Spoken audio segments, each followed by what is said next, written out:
Now we're going to get down to the nitty-gritty of what Indians are all about.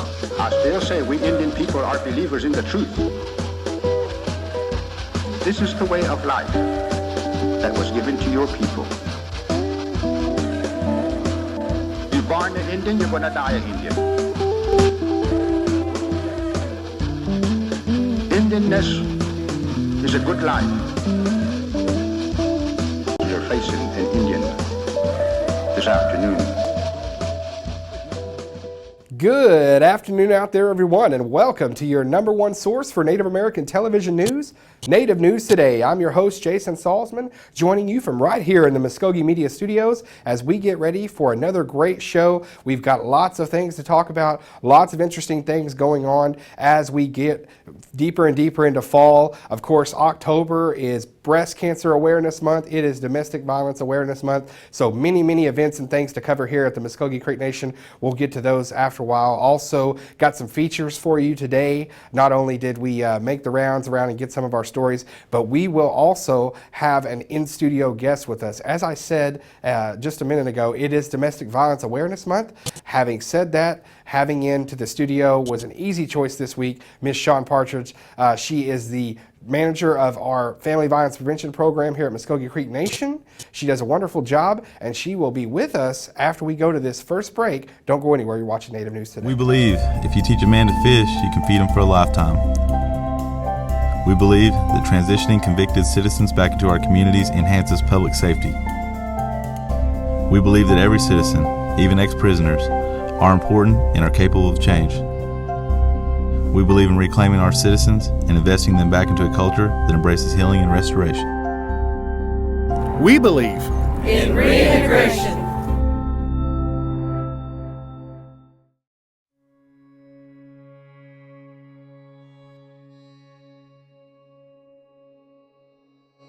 It's more than just an associate degree.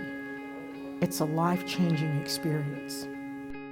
You'll see a lot of cultural features here on the campus. You'll see a symbol of the mound, which goes back to the history of Muskogee peoples being in that Mississippian time period, that mound building society. That really welcomes our students whenever they first get here. The college in itself is beyond the building, is the people. They're passionate, very passionate about what they teach, and it shows whenever they're teaching. The instructors and the administration, they really believe in their students here. After a couple classes, I began to notice that it kind of felt as if I were returning back to something that has been lost for like a long time. As I learned more about the history of my people, to discover that there were very many great people that did a lot of good things for their people, for their nations, and that those people were American Indian and Native American, it kind of brings out a sense of pride that was not really there before.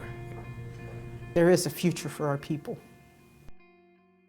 All right, welcome back to Native News Today, and as I promised you, I have a special guest with me in studio now, Miss Shawn Partridge. She is the director of our Family Violence Prevention Program here at Muskogee Creek Nation. Shawn, thanks so much for being with us. Thank you, Jason, for having me. It's always great to have you in studio and on the program, really. Great friend of mine, but also a great ambassador for this tribe. You do wonderful work in your department, and the reason I wanted to have you on, of course, is October is Domestic Violence Awareness Month. Now, for you all in your department, it's a big month, goes without saying, but it's become a big month too at other tribes, a lot around Indian country. We're really talking about this now. It's become a big topic of conversation.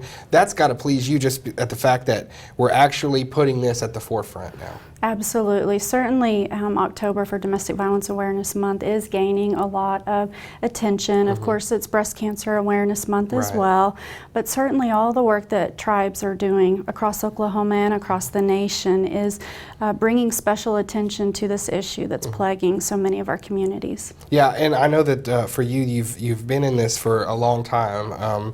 Still a very young lady, but I've been in it a long time doing lots of work, and just in the last few years, you've been able to do a few milestone things. When I say you, I mean the department as well, but you all have been able to do some really milestone things. You've been to Washington, D.C. to see VAWA reauthorized. That must have been such a moment for you. Oh my goodness, it was amazing. To be invited to go and witness that signing on at an invitation from the White House. I was coming back from maternity leave. My child was 8 weeks old, and so it was a tough decision to make, but to participate and see our president sign that historic legislation that really has some significant pieces for Indian country was truly amazing. And so certainly, I mean, our program and our nation has been very active in these efforts. And as you mentioned, we're a staff of many, and so all of our staff is working really hard to create change within our nation and our communities within our tribal jurisdiction. Yeah, and what's great is you guys aren't just working on that, you're doing it. You know, we've seen change, we've seen things become better and more awareness, and you all are using so many different avenues, whether it be social media, through us, doing different projects, commercials, PSAs, things like that. You're really, all hands on deck with this as far as all the resources pulling it together. And that's probably made it easier on you as well, too, to come up with new ideas and things like that and new ways to get your message out. Absolutely. And as you had mentioned, the support from your office, I mean, you guys have been amazing, too, in helping us spread this message.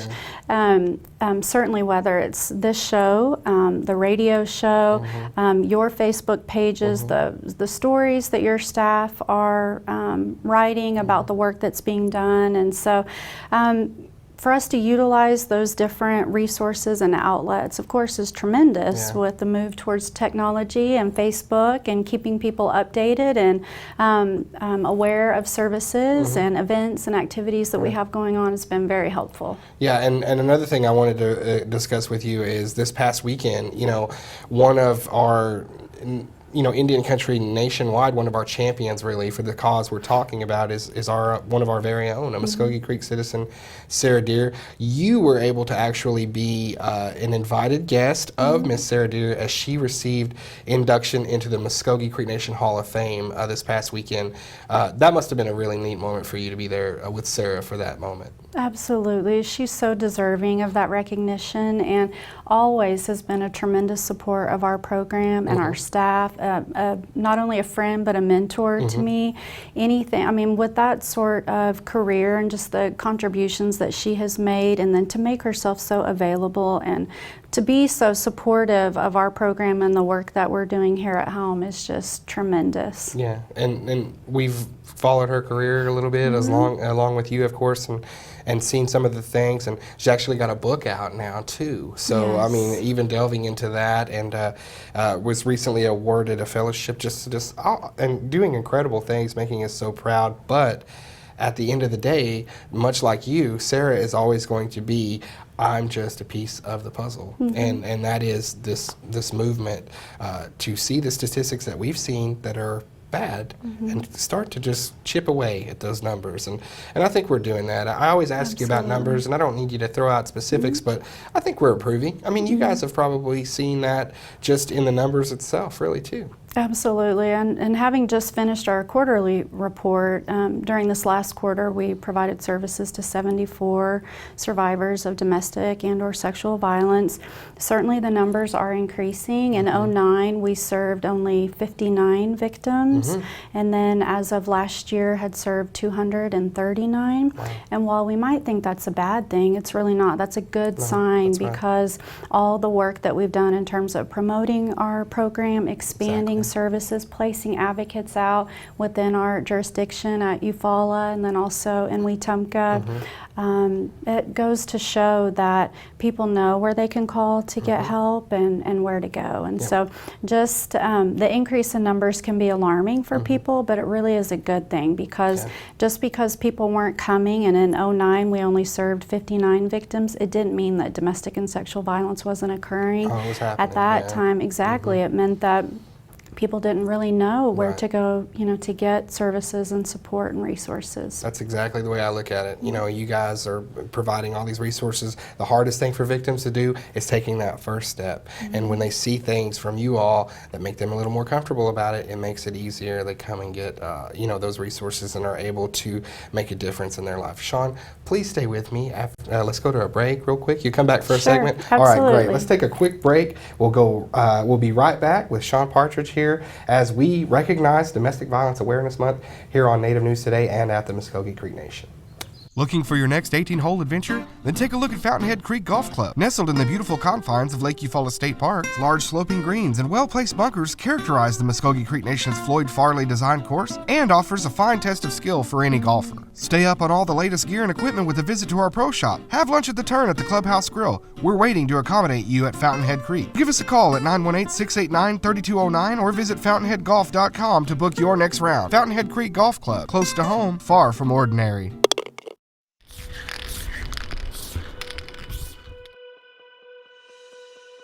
I think creatively, I was just into drawing for a long time, ever since I was a kid. It wasn't until maybe around late 2007, 2008 that I became aware of the graffiti scene. It changed everything for me.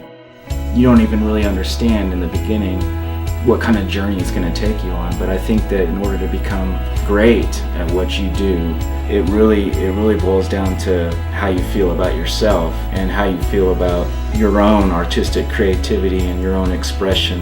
I think it comes from a belief in oneself and pushing yourself to the limits as far as you can take it.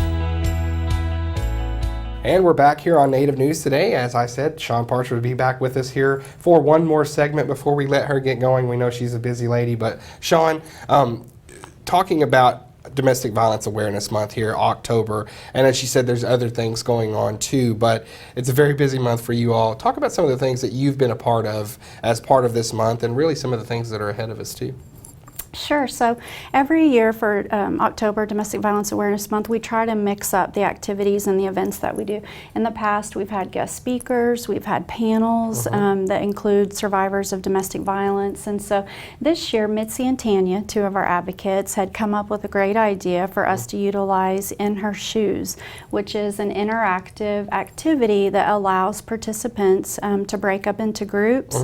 They select or are provided a character that is based on a real life experience of a victim of domestic violence. And so we basically transformed the Dome into 17 different stations that represent anything from tribal court to DHS to police station to a shelter. And so participants make decisions regarding, depending on the different situations, and we'll travel throughout those different stations, really kind of getting to experience what it's like and what victims go through, the many challenges and barriers that they face in trying to get safe and leave an abusive relationship. So, and the feedback, we've had one day of sessions so far. Our next session is coming up next week, and they filled up quickly, which we didn't anticipate, and so we're very happy to see that.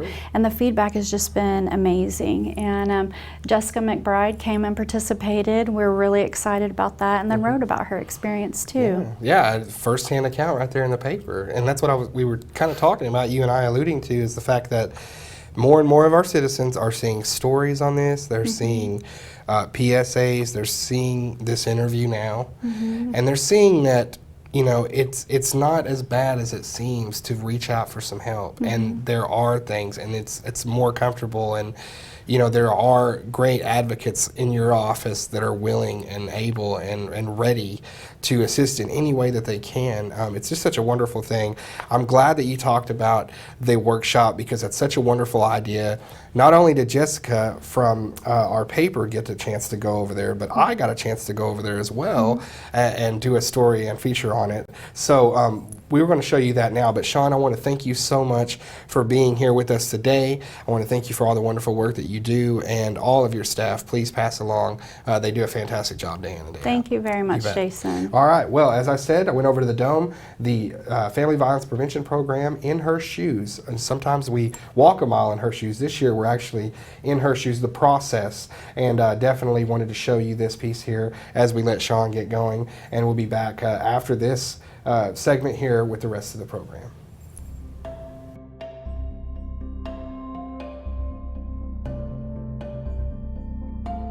So today we're doing a simulation for the community. We pretty much invited everybody, but we're doing a simulation. It's called In Her Shoes, and it's where people can go through the simulation and they actually will walk through the shoes of a victim and what that person goes through. So there's 17 stations. Each station represents a different agency that a victim may access or a service that they may access through the process. So that's kind of what people are going to be going through today.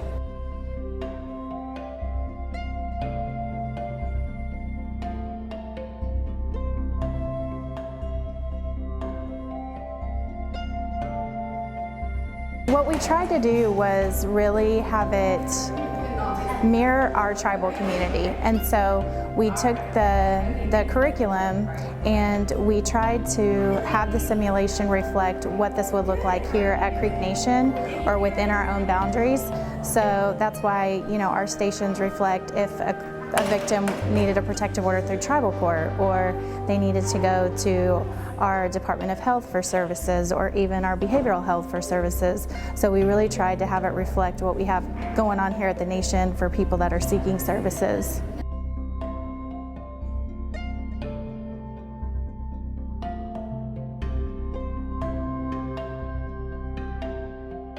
The experience of trying to walk in a victim's shoes, so far everyone has, I don't want to use the term enjoyed because of what it is, but I think it has really opened and broadened people's eyes as far as what a victim may actually face and the hurdles and the struggles as far as leaving an abusive relationship. And so far everyone's feedback has been that they really enjoyed it, and again it has really educated, and I think something they want to see continue throughout the community.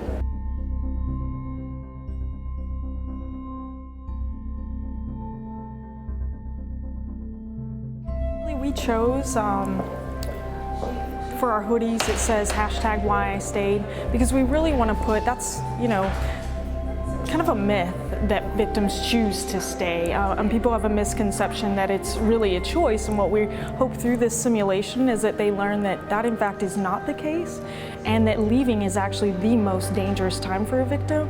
And even if maybe they're not completely afraid they're going to be murdered or killed, which unfortunately is a possibility, there's still so much fear and so many roadblocks that they face. And I do think this helps people understand and then actually know how to actually help someone in this situation, and not say, well, why does she keep going back, or why does she stay, or why doesn't she leave?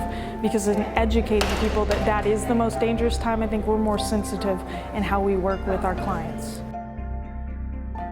All right, thanks Sean Partridge once again for being with us in studio. We love having in studio guests, and just a few weeks ago on the program had Justin Giles, our Cultural Center and Archives Department Director here at Creek Nation in studio, talking about a canoe project. They brought a log, a poplar log, back from Alabama, our homelands. It was just about 15 minutes from Horseshoe Bend. This log has seen and heard many, many thanks from our people. Now it's being made into a canoe for the Cultural Center and Archives Department, and we went over for the first stages of this process.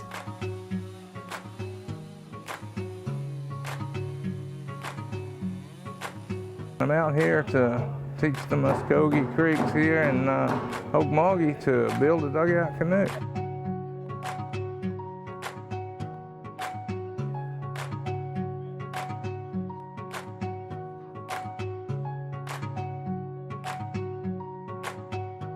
We were people of the water. We lived on the rivers, and canoes were critical. And there's literally evidence that there were thousands and thousands and thousands of canoes back in Alabama and Georgia. So they were ubiquitous. They were everywhere. And for us to do this here is probably the most appropriate thing we could do, I think, as far as the tribal skill to pass down. This canoe has particular significance. We got 2 logs from this tree. One of those logs will be used to build a canoe at Horseshoe Bend Military Park, which is the site, of course, of the last battle of the Creek Indian War. And the other will be built here. So that's a kind of a continuation of the past. We've got a canoe at the last site and a canoe at the new country.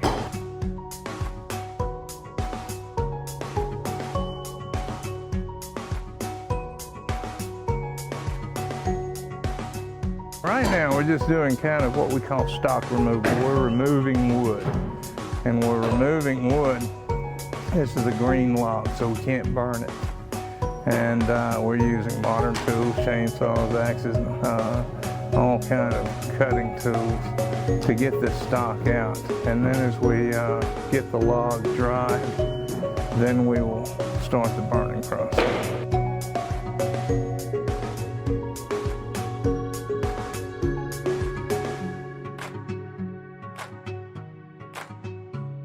So we'll be here 5 days this week.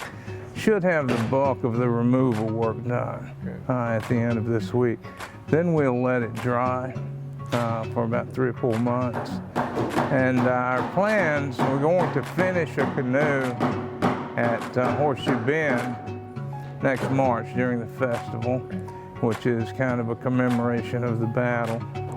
And what we hope to do is to finish this canoe at about the same time, coincidental with the completion of that canoe. So 2 projects, 2 separate events, and yet we hope to tie them together that way. We hope to bring some of the people from Oklahoma back to Alabama to finish that canoe as well.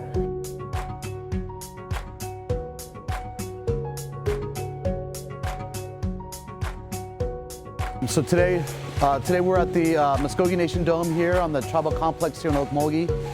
We're witnessing the first day, the actual carving of a traditional poplar log dugout canoe that our Muskogee ancestors would have utilized back in the day, if you will. Again, going back to 1800s, 1700s, 1600s, and beyond.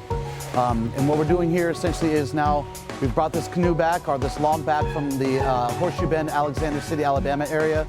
And this is now October 13th, second week of October, which we're actually going to start phase 2. Phase 1 was actually processing the log in Alabama and bringing it back here to Oklahoma. Phase 2 now is actually carving the log out a little bit, and we brought in Butch Fuller, who's actually from the Alexander City area there in Alabama, who is a renowned, I guess you'd say, a wood craftsman in that area. He's done canoes before. He's done a lot of log cabins that he's restored, even old Muskogee cabins back in the 1800s as well too. So a lot of knowledge with him that we've contracted to bring him out to really help us, you know, to educate ourselves on how this process would have been done in the most traditional manner as we can. Again, we're not necessarily trying to recreate a traditional canoe. What we're trying to do is remember our traditional lifeways and our traditional materials. Bringing this here to Creek Nation, and again, reminding us about our ancestral homelands, reminding us about the process of what we would have done to make our way in the world. Again, those canoes back in the day, back in Alabama, would have been our SUVs, our Ford pickup trucks going along the highways, which would have been Tallapoosa, Coosa River, all those rivers that were there. So for us, it's kind of just, again, bringing back a little bit of home here in Okmulgee here, and kind of remembering who we are as people as well. Okay, moving along in our coverage, as I said in the beginning of the program, October, lots of things happening in and around the Creek Nation. We are recognizing Breast Cancer Awareness Month, also Domestic Violence Awareness Month, but also last week, at the beginning of the week, Columbus Day is slowly but surely becoming no more in this country. We're having Indigenous Peoples Day all across America, and that happened right here at Muskogee Creek Nation as Principal Chief Tiger declared it Indigenous Peoples Day here at Creek Nation in Okmulgee.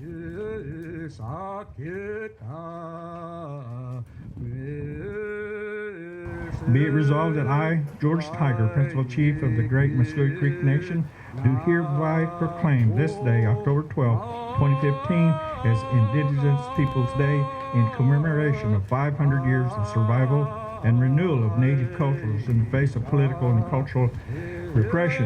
I urge our citizens, constituents, partners, agents, and members of our tribal communities to unite in observance of this Indigenous right and in honor of Indigenous culture and philosophy to empower the Muskogee Creek Nation with the fundamental support for ongoing programs for our Indigenous people's health and well-being.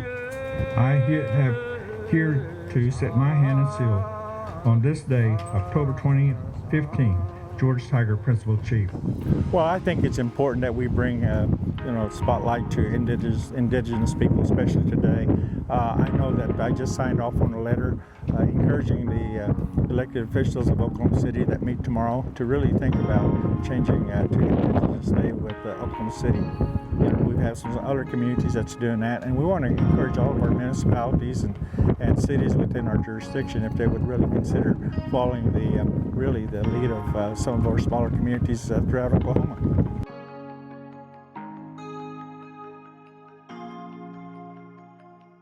Well, I think there's one thing that we've done as a nation, and I know other tribal nations are looking at, is developing a curriculum for our local public school systems that really tell the true story. I know for a number of years the Oklahoma history books just really didn't have it right in terms of who we are.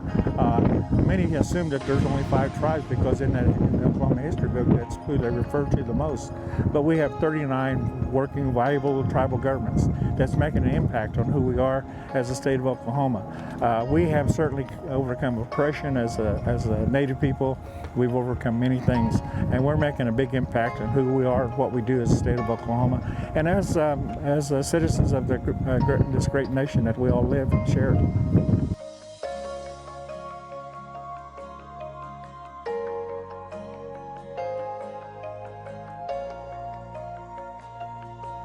You're looking at doing the same thing that we're doing, is to proclaim this day as Indigenous Peoples Day.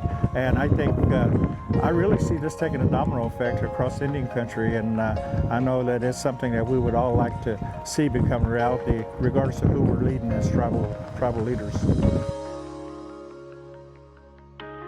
All right, that'll wrap up another episode of Native News Today. We hope you enjoyed the program. Want to thank everybody that made it happen, from our Cultural Center and Archives Department. Also, our Family Violence Prevention Program does a wonderful job. Sean Partridge, want to thank her again for stopping in.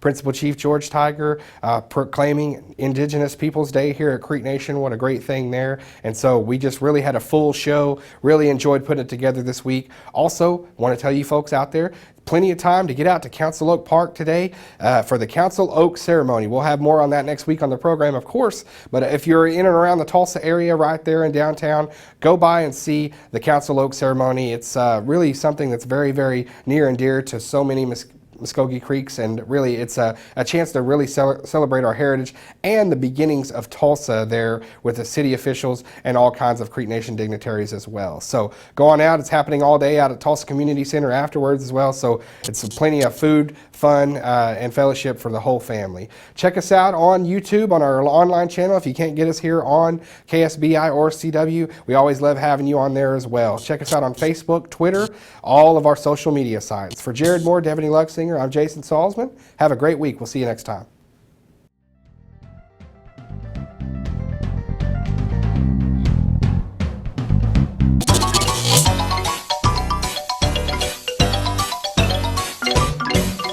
Spooky, scary skeletons and shivers down your spine.